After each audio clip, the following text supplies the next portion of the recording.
Bienvenue sur le Hub Santé, le blog participatif de Malakoff Médéric. Nous sommes en compagnie de Marie-Josée Forissier, PDG de Sociovision. Marie-Josée Forissier, bonjour. Bonjour. Alors en un mot, Sociovision, qu'est-ce que c'est?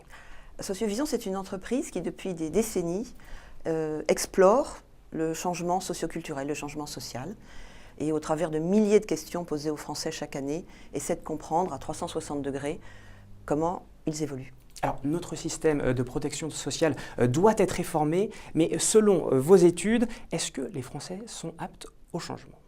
Alors, je sais bien que traditionnellement, on est considérés comme des gens très rebelles, très rétifs, incapables de se réformer, tous les pays du monde le disent.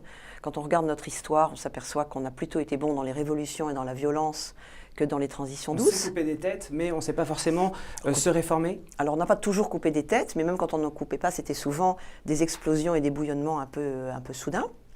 En fait, je pense que bien sûr, on peut se réformer. C'est pour nous, on est dans un pays où c'est plus difficile que dans d'autres, parce qu'on a une structure culturelle extrêmement pyramidale, des empilements administratifs un peu compliqués, un peu corsetants, mais bien sûr, on peut se réformer. Mais est-ce que la société française est un bloc uniforme? Non, justement, vous avez raison.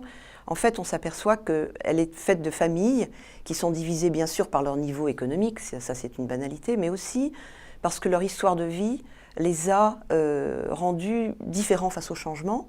Donc ceux qui sont plus ouverts au changement tirent les autres derrière eux, mais ils les tirent à des rythmes différents. Donc vous avez des tas de petites familles qui se suivent à des rythmes différents quand il s'agit de s'ouvrir à quelque chose de plus moderne ou à quelque chose de nouveau. Alors, nous sommes dans une crise économique depuis 2008, une crise profonde, structurelle. Est-ce que vous pensez que cette crise va permettre le changement? En fait, la crise est probablement un bon contexte, même si ça paraît un peu triste de dire ça. Ça paraît un bon contexte parce qu'en fait, les Français n'ont plus l'impression d'être en situation de crise. Il y a 2 ou 3 ans, ils disaient la fin de la crise, c'est dans 1 an et demi, ou c'est dans 2 ans, ou c'est dans 3 ans. Maintenant, ils n'en voient plus le terme. Pour la moitié d'entre eux, ils disent ça va durer très longtemps. Et pour un tiers d'entre eux, ils disent même non, on est dans une nouvelle société. Et est-ce qu'ils espèrent voir surgir un homme providentiel pour résoudre leurs difficultés? En réalité, non. Ils ne croient pas à un homme providentiel. Très curieusement, ils voudraient avoir un patron, dans les entreprises comme au niveau politique, mais ils n'attendent pas un homme providentiel. Ils comptent plus sur eux-mêmes. Ils pensent qu'on va vers une société où davantage chacun sera responsable de son propre sort et où on s'occupera de ses proches, de micro-solidarité, du monde de la famille, du monde de l'entreprise. Mais ils croient beaucoup plus à une société bien plus horizontalisée et certainement pas à l'homme magique, même si très curieusement, ils aimeraient avoir un sens commun à ce qu'ils font, puisque je crois que nous aimerions avoir une vision commune. Ça a pris 20 points dans les 10 dernières années en France. Alors, une vision commune, mais une prise de conscience d'une responsabilité individuelle, c'est ça Absolument. que vous êtes en train de nous dire? Tout à fait.